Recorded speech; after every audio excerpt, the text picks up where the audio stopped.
Welcome to BookWorthy. Today we're talking with the award-winning author with close to 200 books to her name, Allia Zobel Nolan. Aliyah loves to make people laugh and bring people closer to God. Her latest book, releasing this August, is Harriet, Hurry Up in the Oh-So-Slow Day. Harriet is an impatient little girl learning to trust God's timing and find the blessings he puts in every single day, if she can just slow down long enough to see them. With rhyming texts that kids will love and colorful, whimsical illustrations full of surprises, Harriet, Hurry Up in the Oh-So-Slow Day is a perfect for anyone, child or adult, who finds himself having trouble with a little patience. Welcome to BookWorthy, Aliyah. Thank you so much for having me. I am thrilled to be here. It is a pleasure. Now, since Harriet Hurry Up spends much of her day at school learning patience, what type of kid were you in school? The class clown, teacher's pet, the bookworm? Give us the details. Okay, well, I spent a lot of time in detention because excuse me, because I used to talk a lot. But it happens that this helped my career because in detention, they made you write essays. And they gave you topics like life in a peanut butter jar or the day my cat got my mouse. All these, ridiculous, totally ridiculous things. But for me, I loved it. It was like, wasn't punishment. It was wonderful. So I spent my days writing away in detention and maybe I inadvertently tried to get to detention so I could be writing these things, but I was not a quiet person in school. I was not. And I had a little bit of a problem because I was farsighted and my last name is Z and I was pretty tall at the time. So they would put me in the back and I couldn't see a thing because between the eyes and being so far back. So then my parents took me to the eye doctor and I got glasses and it was a whole new world. So yeah, I spent a lot of time in detention. Oh gosh. That's hilarious. I love hearing stories like that because there are a lot of authors that I've met or read about that were kind of the kid that did end up in a place where they just all they could do was draw and write and doodle. Right. And it's like, well, that's what their career track began. So it's like, okay, detention isn't also bad. No, it was good for me. I wish I would have saved those because I could have made a book of essays for children. What is life like in a peanut butter jar? Yeah, it looks like something to do with all your experience now. You can kind of remember back those and, be the next Shel Silverstein. Oh, I love him, by the way. Yes. He is, one of the questions you had given me initially was, who did you read growing up? And in the back here, in my back bookcase, I have Shel Silverstein. I have Jeff Moss. The Butterfly Jar. I have Jack Proletsky, who's my favorite. Something Big Has Been Here. And I absolutely love to read poetry because it has a musicality to it. It has a sing-song kind of a way. And that helps me with my writing, listening and reading their books. And they're so wonderful and they're so magical, some of these books, because they take you into places that you wouldn't normally go. They're not about, your cat or your dog or anything. They're about, fairies and they're about all these different little places and the stars and the moon. So I love to read kids' poetry. And that's probably why I write a lot of books in poetry. You do write some fun books and rhyme. Now, generally, you've written some children's Bible stories and humorous cat books. What led you to tackle this subject of waiting and patience? Well, that's a good question because I was on my way. I'm ADD, as you can tell, and I don't like to wait. And when I hand in a manuscript, I expect the check to be in the mail the next day. So I'm on my way to the mailbox, and I'm saying to myself, I really hate to wait. I open it up and it's not there.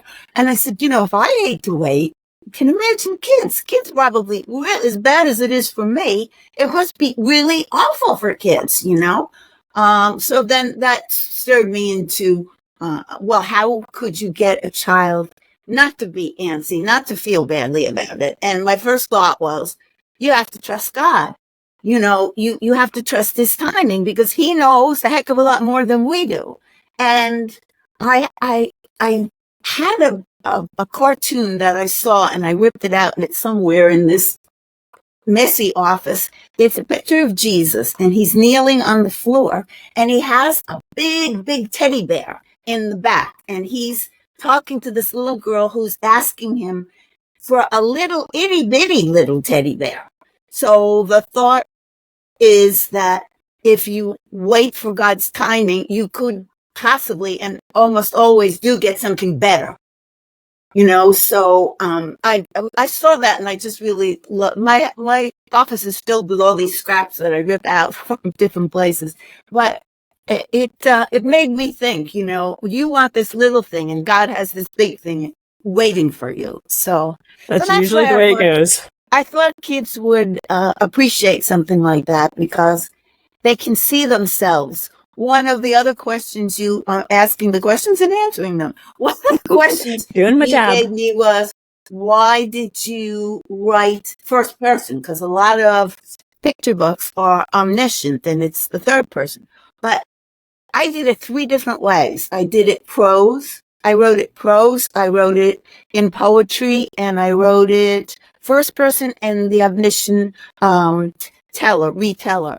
And it didn't feel the urgency of being fancy and everything, unless it was the first person, because she's saying, the sun isn't coming up in the goopy syrup. And, the urgency came across more when you did it in first person. So that's why a lot of publishers sometimes don't like first person with picture books. But I believe if you've written something and you really feel strongly about it, that you continue on that same road, because when you try to put a size 10 shoe foot into a size 3 shoe, it doesn't work. So very true. And I love how your book does, in the first person, does it create that urgency and that antsiness that kids feel throughout their day, whether it's waiting for their mom or dad to tie their own shoes, like, I want to go play, can we please just go faster? And it really did create this urgency that kids can relate to. And so that as they're like, wait, I'm just like Harriet, I feel this way, they can be like, oh, I can't trust God in the timing. And that's a message for me, is just as it is for my kids, is just waiting on the Lord is just the biggest step of faith. But like you said, it's God usually makes us wait for something that is better than what we can even imagine. And so it's a really sweet message. Or he keeps us from something. He could be keeping you from something. I have another thing up on my wall here that says, be grateful for the missed opportunities and the waiting and whatever, because what does it say? It says, there are things no longer in alignment with your soul. So in other words, people say, oh, I didn't get that, and I didn't get this job, and, I missed out on this, but you don't know what is behind that. And you really have to have faith, especially in these days. There's all kinds of, for kids, we are their mirror. In other words, they have to look in at us and see how we act. And everything is fast, fast food, and you get the Uber to come, and you get the DoorDash, and everything has to be quick. And they internalize this, they think to themselves, well, I don't want to wait either, so, and why should I, so that's why I'm hoping this book will show them someone who's like them. That's another thing. When they see someone in a book who is like them, who has all these problems, so that's why I really like this book for myself too. When I'm in a hurry, my husband says, go up and read your book. That's dangerous when you have your own self-help book. Yes, self-help book. So fun. And listen, I have two kiddos with ADHD, and it's been a process in learning how to parent someone who is in that constant state of go, go, go, and to see it as God's gift rather than so much of a disability, which is kind of labeled as in our society. And it's like, they move so fast. They're such creative thinkers, and they go at 120 miles an hour, and I'm at like 75. And so it's prescient that you would mention that, because, years ago when I grew up, they used to call you bad. You were bad if you couldn't sit still, or, didn't have an acronym for it. They didn't have that, they didn't give you retinol or whatever that medicine is. They just said you were bad and you have to learn to sit still and whatever. And, for people who have ADHD, it's, as you know, with your children, it's not easy. Yeah. And God bless you for trying to figure out ways. That's why in this book, God, first of all, she asks God to give her patience, send her some patience, because she knows she's not patient. But then God, through her mother and her granny, send her this dog that the granny and Harriet had seen at the pound. They went over and she was playing with it, and she had such fun that she even said, "I wish this day wouldn't end." So God was working through the dog and through the mother, and just to give her something to distract her from her antsiness. And in the back of this book, we have a list of learning to wait. We have a list of all kinds of things that you can that can help you as a child and as a caregiver. They're little tips, they're not the end all and be all, but they will help, I'm sure. And I love that you're giving, not just kids or not just caregivers, but kids like, there are ways to cope with waiting. And I think that that's not often something that is taught, as we're told to stop jittering, stop this, stop that. It's like, well, how do we cope with this? How do we work with how our body and our brain is working? And I love that you've given tips to do that, because I know as a mom of a kid with ADHD that, any tip is helpful. Yes. Well, I was doing some research on that too, and I can remember when I was in the car and my mother was taking us to the beach with my sister, and we were, I was like, over there, so, but then I don't know whether it was my mother or my sister to shut me up, said, "Look at the rabbits. There's rabbits that are outside. See how many you can count. See how many you can pick out and count the rabbits." So I was like, this is great. I'm going to count the rabbits.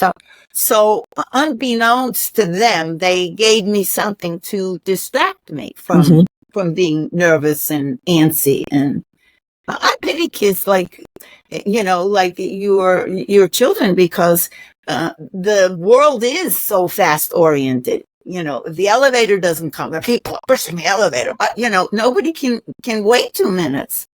That's very true. And now with the phone, I wrote this story. I don't want to be a smartphone zombie, because to me, people ask me, where do I get my ideas? The world is full of ideas. Even going to the mailbox, I got an idea. If my head was in a phone, I wouldn't have gotten that idea. So, I just recently got a smartphone, because they wouldn't, work with my other phone. They shut it off because it was so old. But, these are wonderful things. I mean, don't get me wrong. I don't, but I think we're missing out a lot, as parents. I'm not a parent, but I see parents walking along and children interacting with their parents at a little age when they're in the strollers and stuff. But if you have your face in the phone, they can't interact with you. They don't know what you're thinking or how you're reacting. So, well, that's my little rant on phone. So. Well, it's a good one. It's one that I've talked about a lot on my blog about, screen time and setting boundaries. And, giving your kids the opportunity to be creative. Because I do think in this fast-paced world that we do lack the ability to sit and be still and just explore and just let our mind wander. Kids, when we do road trips, they're like, Mom, can we watch a DVD? I'm like, nope. You get to stare out the window. And they're just like, what? Like there's always cars passing that they see little screens in the car, like just for in-town driving. And they're just like, Mom, why don't we have one of those? It's like, well, because I want you reading signs. I want you interacting with your siblings sometimes. Asking questions. I had my kid ask me just the other day, why are there numbers on the street sign? And we got to have a nice little conversation. So that is so wonderful. That is, and even people in the next car, look at the dog has his face out, and what kind of dog is that? Yes, kids have lost the parents used to say, oh, I wish my kid would stop asking me questions. Now it's like, I wish my kid would start asking me questions. It's like, I try to engage children when I do school visits or whatever. I try to engage their creativity. Like I ask them to write a poem and I give them a few words that they have to use. And it's amazing some of the things they come up with. It's amazing, but you have to, and especially reading. Oh, I am so a proponent of getting kids, as soon as they come out of the womb, give them a book. Hey, pre-birthday. I'm all for reading in the womb. Yes. Oh, my sister, God rest her soul, used to read and go to the museums and say, oh, look at with in utero with babies. Oh boy. Well, I read to my cats. I have a meditation time in the morning, about an hour and a half. And I sit with all the animals and I read my meditation books to them. Now, and they sit there and they nod their heads occasionally, but quiet time is so important, I feel, for kids.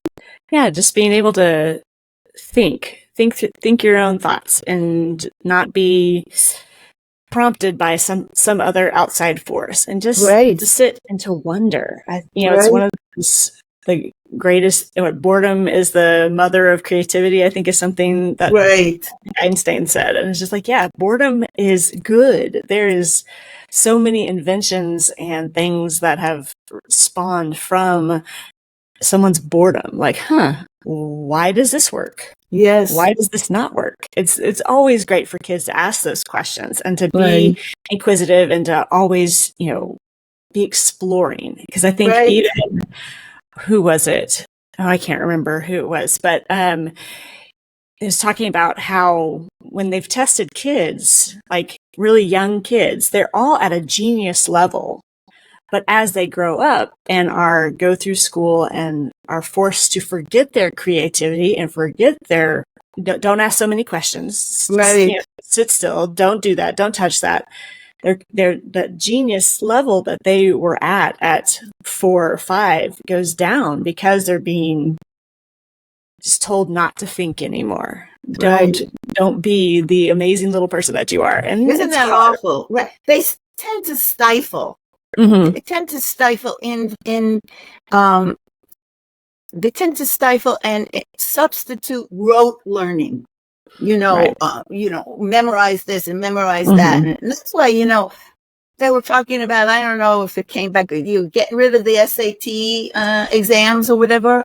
I think that was a big thing because some people, they can't do that kind of a test. They have a different kind of learning and a different kind of an intellect. So, but anyway.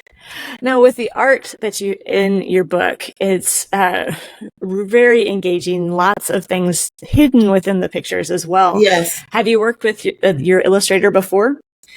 This illustrator, I've never worked with before, and she works digitally very fast. I was laughing because if I carry an Oreo and she's, we would send her a brief and it would be done in like a half an hour. She's very good. She's colorful. I love that see, when kids are reading books, it's not only the main character who is very important, but in the background, like this, Harriet loves dogs, and she has a pocketbook that's shaped like a dog. Her bed, I think it's her lamp is dog shaped, and all these little additions that make it interesting so that you can even ask your child while you're reading it, how many dog things do you see on this page? There's always something different to engage them. So I was very happy how we were able to get this this illustrator. I have a file. I used to work for Reader's Digest Children's Publishing, and we worked with a lot of different illustrators, and I have a huge file of illustrators. Sometimes I'll see something and I'll really like it and I'll put it in there. And I went through a bunch of portfolios, and I happened to see her, and I thought, I think she'd be really good. And she was free. That's another thing, and she was within the budget. So we were able to get her. She was really, very, very good. And, the only thing, a lot of times she was too fast, and wouldn't, well, when you're doing something with an illustrator, they have an idea of what it is that they want to put. And because it's more colorful or it's more interesting, but it doesn't go with the words. So when I was, I had a little back and forth with her with that, but then it cleared up. But when I was working at Reader's Digest, that was always the problem with the illustrators. They would say, delete the word, and I would say, no, delete the rock, because the rock would be in the way of the word or whatever. So there's always this thing. And what I have in my mind, because I write the art brief, which is what goes on every page, I'm fortunate that I'm allowed to do that. But when I have an idea in my mind and then the illustrator comes with something altogether different, I try my darndest to accept that and see it from a different way, because I don't know everything. I know a lot of things, but I don't know everything. So I try to look at it. Yeah, it's better that way. So that's what you really have to do when you're working with really good illustrators, because they know what they're doing. And you have to. And they've done books before, so it's not like it's a neophyte. It's not somebody new. Yeah, she was very, very good, and I loved her portrayal of Harriet. I wanted red hair. I love characters with red hair for some reason. Yes. So I asked her to do red hair, and a lot of times these days, because people are working digitally, they do a family photo of all the different characters, so that when the whole book is finished, you don't have to go back and say, oh, he shouldn't be wearing sandals. This isn't, this is for an American audience, because she tended to have a kind of European style. So, and she had the man wearing sandals. I said, in America, you don't wear sandals until it's summertime, which is, she wouldn't have known that. So little things like that, but she did an excellent job. I mean, it's just, you keep wanting to turn the page to see what's on the next page. See what Harriet's up to next, for sure. Yeah, see what she's up to next, right. Very neat. Well, what's been one of the most impactful books in your life, Aliyah? Well, I've read so many different books, and they've all affected me in a lot of different ways, but there's one book that I read in print, and then I have the tapes, and I listened to it. It's called The Jesus I Never Knew by Philip Yancey. Mm-hmm. Now, I read everything that he does because he's just fabulous. And I read this book, and I have the tapes, and I have the book, and I read it every once in a while because it brings to life Jesus the man. It's not the miracle worker, or it's how he relates to us. Okay, how he had sorrows, and he lost his friend, and sickness, and happy times, and stress, and all these things that we experience. But a lot of times we say, oh, how can God feel the way I feel? He's never been through it, but he has. And this book brings it, to the forefront. And so I really love that book. Anything by Philip Yancey I really like. I give him a plug. He is Yes. amazing. I do love his stuff too. And just to see, the world a little differently. Like, I love how, the Jesus I Never Knew does talk about things that are not so much, biblical verses, but to see beneath what was going on, like, what would this been like, Right. to lose your best friend. Right. And so I can't go wake him up yet, but I'm going to have to take him away from my father in order to, do this miracle. And it's a great way for us to see Jesus better, to recognize that he is that great high priest that has felt what we feel, no matter where we are in our journey with the Lord. And I love that about Philip Yancey's work too. That's why I really like that book. I like he wrote another book, What's So Amazing About Grace? And I love that one too. He's one of my favorite authors. I really like him. Very neat. Well, what can we expect next from you, Aliyah? Well, it's funny you should ask. This comes out in August 13th to be precise, but it's on pre-order now, so you can order it now. And it's available at Christian Books, Amazon, and Barnes & Noble. And what's coming next is I'm going back to my love of cats. 2 cat books. One is called Why Can't My Brother Be More Like My Cat? And it's a reader, and it's very funny. And it's the illustrator is New York Times best-selling illustrator Lee Wildish. And he did that for me. Wonderful, wonderful. I just gave him the art instructions in Bing. He did a wonderful job. The next one, it comes out in Christmas, and it's called Casey Carruthers is Looking for Harmony. Now, this book is about a kitten who gets lost, and her owner is asking other kids to help, and they get into fights, and they say, who's best, and my idea is best, and then they stop for ice cream, and then one of them, the boys, decide they're going to go to the forest and get sticks so they can fight dragons. So they all totally not on the right track to find this kitten. Meanwhile, the kitten is in the background going, So they also didn't ask for God's help. So Casey jumps up and says, we forgot to ask God to help us. So at the very end, they get together, they work as a team, they apologize to each other for causing pain. They say, we'll all do this together. And when they do that, of course, the kitten comes out. And so the idea behind that is harmony. That is when you act in harmony with your friends and you don't go off on a tangent to do different things, then you can get your objective. So that's that one. Then I have one more that's personal memoir. My sister passed 4 weeks ago.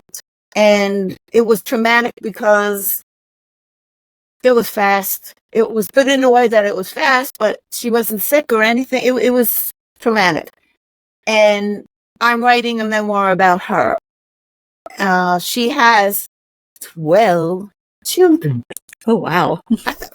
So there's the story there. There's a story there for sure. There's so many stories there and I started a book called Hello, Mom, You Left Me at McDonald's, which was a true story, but I never finished it. So I think it's time that I want to put all these things down, because when you're gone, you can't put them down. So I want to I want to memorialize her in the way that I know best, which is writing. Those sound wonderful. Where can people find out more about you, Aliyah? Well, let's see. I'm not a TikTok-y person, so you can't find me on TikTok. Somebody put me on, I'm on Facebook a lot. I have 3 different sites. One is called Heavenly Headbutts, which is a book I just did, which is Reflections of Hope about Cats in Eternity that will see cats in heaven. The other one is just Allia Zobel Books and Things. And the other one is just my name. So I'm active on Facebook because it's the only one I know how to do. So, and I'm also on LinkedIn. But Yeah, other I've seen than you over that, I have to hire somebody to help me because I'm just, and believe it or not, my husband is a software developer. So, mine too. Yeah. Yes, really? Yes. Oh, wow. So, but when I ask him for anything, I have to tell him, because he goes, what did we talk about? Harriet, hurry up. It's like, wait a minute, I'm on the first frame already. Go back, So, too fun. So I really love this book. Oh, one other thing. I am going to do a contest when the book comes out, and I couldn't get the exact same doll because it's the character of the illustrators. So I got this lovely doll, Harriet, and we're going to change. I'm going to get the purple jumpsuit and the purple blouse. And her hair isn't exactly red, but so we're going to give one of these away. If you buy if you buy one copy, I'm going to have like a contest because I really like this doll. It's very nice. So that's what we're going to do. So yeah, my website, www.Aliyah Writes. Very simple. Simple. Very neat. We'll make sure to have all those links in our descriptions, and hopefully we can include your contest link also so that people can find out how to enter. That would be so much fun. Yes. Well, thank you, Aliyah, so much for joining us today. Thank you. It was wonderful. It's so nice to talk with like-minded people who love books and children. I love it. It's been so much fun. And thank you for joining Aliyah and me on this final episode of Season 3. Season 4 will start in 7 weeks, but don't worry, we'll be revisiting some great books from the past seasons during the break. But the fun never stops on social media, so follow along. Happy reading.